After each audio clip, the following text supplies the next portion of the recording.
Alors voilà, Notre-Dame renaît aujourd'hui. Notre-Dame renaît dans un instant pour la première fois sur LCI, plongée avec nous au cœur de la nef rénovée. Des couleurs intenses, les lustres, les vitraux, l'effet sera spectaculaire. Au moment de passer les portes de la cathédrale ressuscitée, oui, Notre-Dame de Paris rouvre ses portes 5 ans après l'incendie qui l'a ravagée. 5 ans d'un chantier titanesque, inédit, le chantier du siècle pour redonner vie à ce symbole de Paris, devenu symbole mondial d'œuvres d'art, de mémoire et de culte.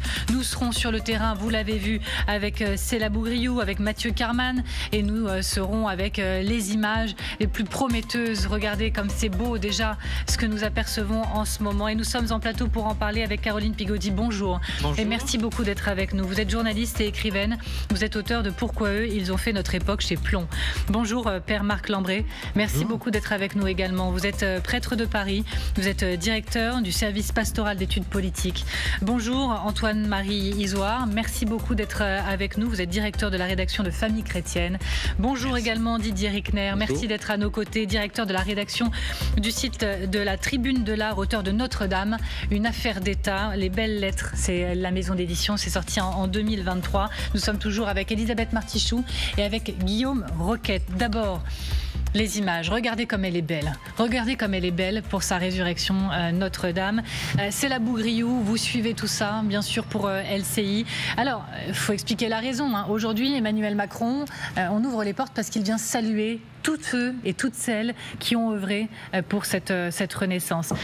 Vous sentez, oui, on le comprend très bien, on l'imagine très bien, une émotion particulière, une puissance même du moment qui est en train de monter.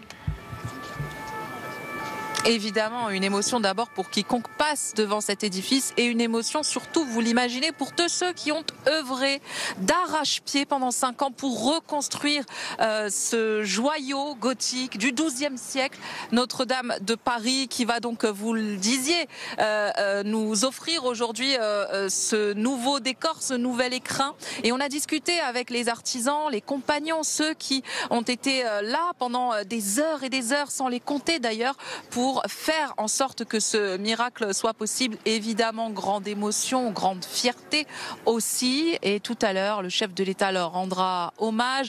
Une semaine avant l'ouverture pour le public et les autorités religieuses, eh bien, c'est donc le chef de l'État, son épouse, qui déambuleront dans cette cathédrale avec 10 points clés, 10 moments marquants de cette reconstruction. Et donc, ceux qui ont été aux premières loges, qui lui expliqueront comment tout cela s'est déroulé. Vous parliez des vitraux débarrassés de leur pollution, des pierres qui elles aussi vont retrouver une couleur que l'on n'avait pas vue, nous disait une des restauratrices depuis 150 ans. Imaginez donc l'émerveillement qui sera peut-être celui de tous ceux qui passeront dans cette cathédrale. Et je vous le disais tout à l'heure, le chef de l'État qui restera là donc environ 4 heures et qui prendra le temps de saluer tous ceux qui sont ici. 1300 invités en tout parmi les compagnons, parmi les artisans qui ont œuvré, je vous le disais, à la reconstruction de Notre-Dame. C'est la Bougriou avec Eric, je sais que je salue également. Merci beaucoup. Alors, Père Marc Lambré, alors les images qu'on aperçoit, ce sont des reproductions que nous avons faites avec les services de TF1. On n'a pas encore ouvert, nous, les portes de la cathédrale. Je parle de Renaissance. Est-ce que ça vous semble excessif ?